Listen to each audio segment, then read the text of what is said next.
Mr. Fritter, look at me. Can you imagine what life is like when someone has to walk on eggshells because they have the fear that if they make someone mad in the smallest respect of having socks not in the damn drawer? Imagine being accused of sending dozens of abusive messages, telling someone to harm themselves, and then discovering there's also a felony assault case involving the very same alleged victim. That's exactly what unfolds in today's courtroom. But what happens when a judge sees not just one charge, but a long criminal history and believes someone's safety may be at immediate risk? Stay with us, because this hearing takes several shocking turns that you won't want to miss. Mr. Fritter, you're charged with harassment. You're facing up to 6 months in jail and or a $2,000 fine. We're going to do probable cause. You have the right to remain silent. Anything you say can and will be used against you. You have the right to have an attorney present. If you cannot afford one, one will be appointed to you, sir.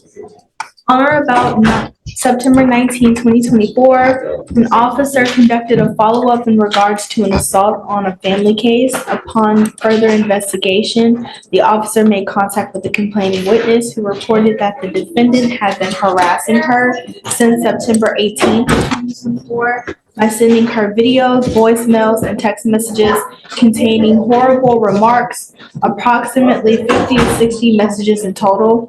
In the voicemails, the defendant curses at her, asking, "Where are you? Why the fuck aren't you at work?" and calling her various names. Additionally, the complainant showed the officer text messages of the defendant telling the complaining witness, "Kill yourself and I want to watch you suffocate, and your family hates you."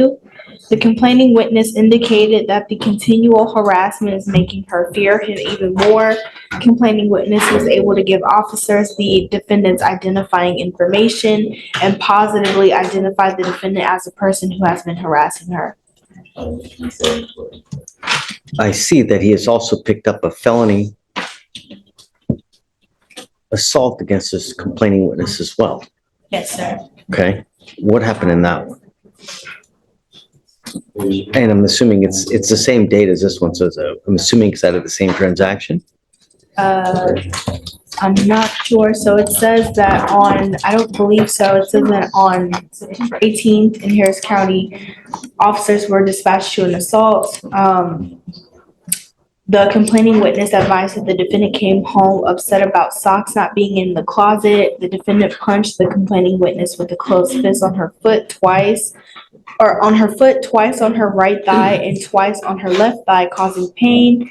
The complaining witness advised that the defendant grabbed her by the arm and forcibly shoved her out of the house, throwing her on the porch.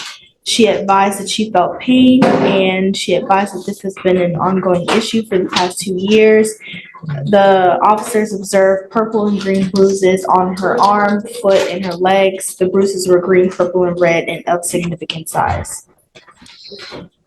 Is there a no contact order in this case? Judge, who's the defendant? This is Mr. Fritter. He hasn't harassed, Mr. Fritter, let me tell you something now. You scare me.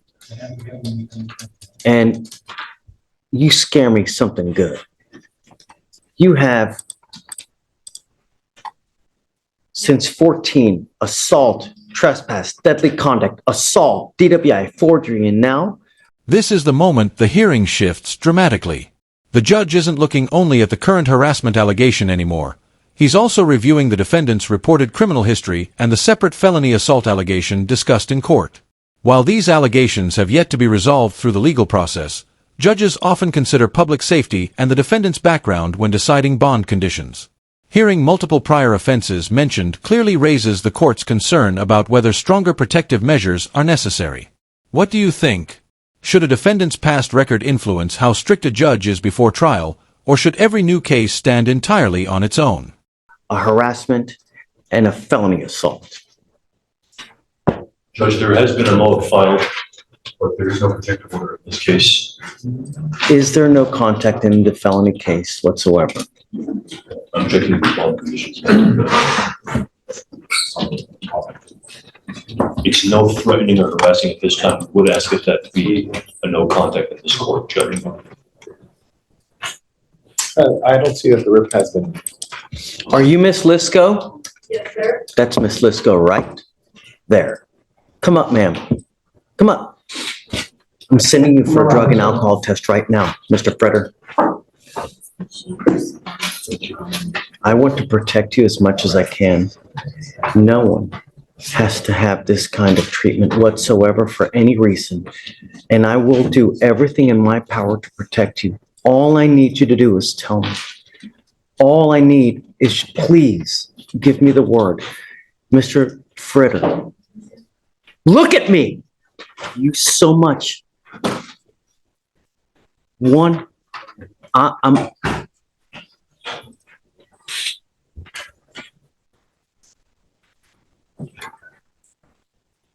Can you imagine what life is like when someone has to walk on eggshells because they have the fear that if they make someone mad in the smallest respect of having socks not in the damn drawer, they're liable to get a beating? Can you imagine what life is like to live with that kind of fear? You're going to live it with me now, because one false move, I'm going to make your bond so high your head will spontaneously combust.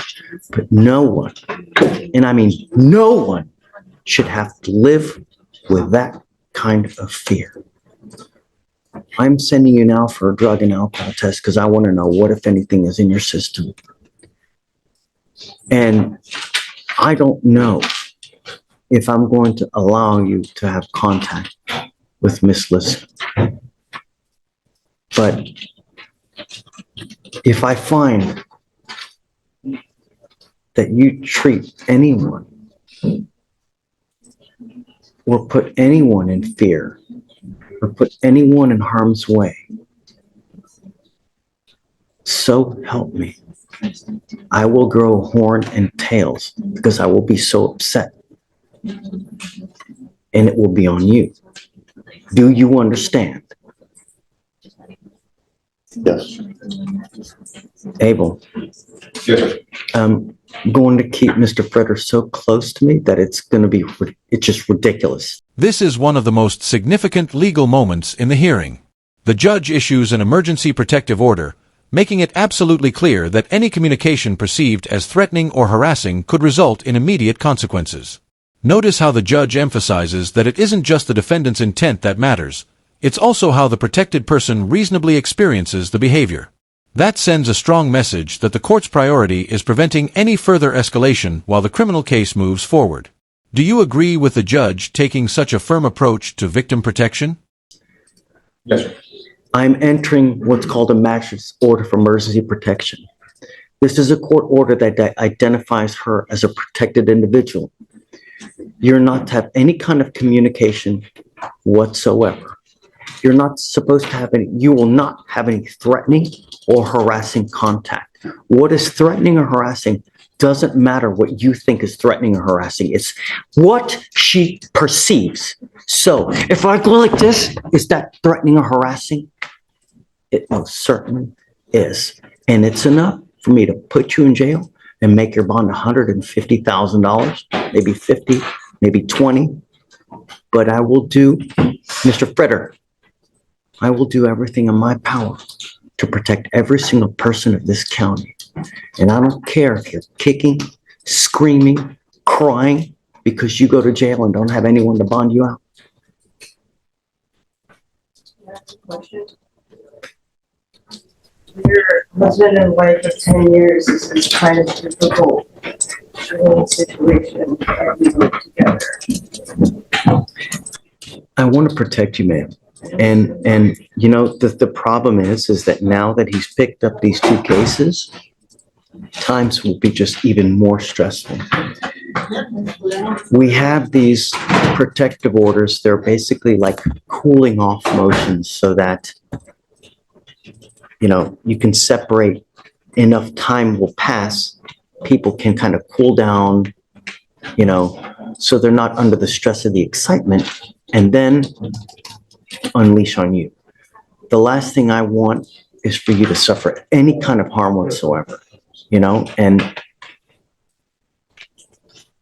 I that's all I want, you know. All I'm asking is how things should be normal. Like, I'm not asking him for him to do Pythagoras theorem here. So, I don't know. You know, what I'd like is if you please just talk to our DAs here. But I'd like you to have their phone number at the minimum so that should anything ever whatsoever, all you have to do is let us know. And then They're having a contract with the DA, so should it not be assault? I'm here for you. And I want to make sure that you're okay. You know, I've given him a lawyer. He knows what's expected of him. And I'm going to drug test him like crazy to make sure that he's not using alcohol or dope. In fact, I'm going to test him 2 times a week. I'm setting him now because I want to know what, if anything, is in his system, and then we'll go from there. Judge, he will come back to positive, but that's prior use from. What were you going to test positive for, Mr. Freder? Marijuana. Okay. And ketamine, and probably some other stuff that could have been in the ketamine. But I mean, straight up, that's probably it. Mr. Freder, I'm going to test you. These are your bond conditions that are going to apply to you now. And if you fail to live up to these bond conditions, I'm just going to let you out. That's it. You will appear to me here 2 times a week to take drug test. And if I find anything is in your system, and I don't care what it is, I'm going to lock you up. You're ordered not to use any kind of dope or alcohol. And if you can't get this monkey off your back, because I am now giving you the opportunity to do it on your own. If you're incapable of doing it on your own, then I'm going to do it for you. Do you understand? No dope, no alcohol. And when I mean no alcohol from any source. No isopropyl alcohol, cakes, candies, foods, gums, energy drinks, tequila, lollipops, hair dye. I've heard it all, and I don't care. You come to me test positive, you'll stay with me. By this point, the court isn't simply warning the defendant. It's creating a strict framework designed to reduce future risk while the case is pending. Frequent drug testing, alcohol restrictions, and mandatory anger management classes are all conditions of bond, meaning failure to comply could result in jail before the case is even resolved. The judge is making it clear that staying out of custody now depends entirely on following every court order. It's a powerful reminder that bond isn't just freedom, it's a legal responsibility with serious consequences. I also want you 3 times a week to do anger management classes so that we can deal with the anger issues. Look at me. 3 times a week. And I want a piece of paper showing me that you've done it, the date, time, location of where you've done it, so that I can verify that you've done it. And if you don't do it, you will stay with me. You now have the opportunity to address these things on your own. If you don't, you will be doing it with me. And if I get one breath that she's been mistreated in any way, shape, or fashion, holy freaking moly. And then, ma'am, if you'd be so kind, please, I'll have you speak to them here momentarily. Rachel, this is my card. If you ever need anything, all you have to do is get in contact with me. And I'm here for you. Whatever you need, anytime, day or night. I don't care.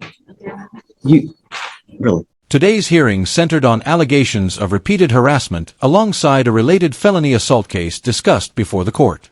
Throughout the proceeding, the judge focused heavily on protecting the alleged victim by imposing strict bond conditions, including an emergency protective order, regular drug testing, alcohol restrictions, and mandatory anger management classes. It's important to remember that these are allegations and the criminal case will ultimately be decided through the legal process. Still, this hearing shows how courts can prioritize community safety while ensuring a defendant's rights remain intact. If you found this courtroom case as intense as we did, Make sure to hit the like button, share your thoughts in the comments, and don't forget to subscribe for more in-depth courtroom breakdowns, legal analysis, and real case coverage. We'll see you in the next one.